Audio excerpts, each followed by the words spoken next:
I want to talk about, since it's come up a few times, pivoting or ending projects. Yeah.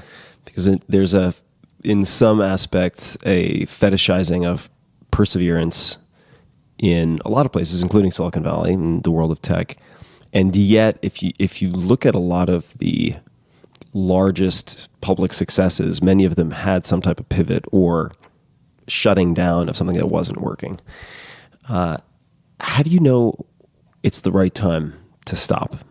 And how does one go about making that difficult decision? Like, are there telltale signs that this is just, it's not that another 50% of effort is required and another X number of hours per day, but like this is fundamentally flawed in some way that is going to prevent it from working? I think let's take this question in two parts. First is, let's just talk about the premise that most successful things are pivots, which I believe is true. One of the really fun things to do is actually, do you know the Wayback Machine? I do. Right? I think it still exists. I haven't tried it in a long time, but you can go and type in any web address, and then I think it allows you to like select the date of that website. So you can basically see the history of the web. It's super interesting. Go to YouTube and figure out when YouTube was founded. I can't remember, but like you can look it up on Wikipedia, right? And go to that date, like around the beginning. You will see YouTube was a dating site before it became YouTube, what we know as YouTube, right? Do that for most major things that you get excited about.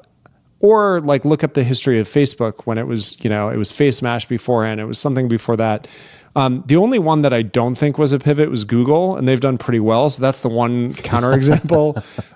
Like that literally was their project and they made it a company and it worked really well. So I don't know. But most other projects are pivots from an original idea.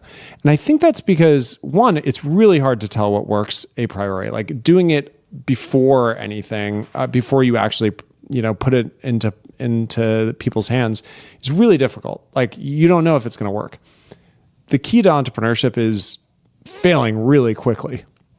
So putting it out there, seeing if it works. If it doesn't, then diagnosing why, and then like focusing on how to improve it from there. So one, I agree with the premise that most things are in fact like second runs. And then two, the importance of pivot, I think, is that most of the time you get it wrong. So the question is, knowing you're going to get it wrong, how equipped are you to deal with that failure really quickly before you run out of money? And the entrepreneurs that I've seen do very well are the ones that are equipped and engaged on the change from something that's not working to something that is. Far too many people, because of ego or whatever, stick with ideas far too long. And I think, it ends up really poorly.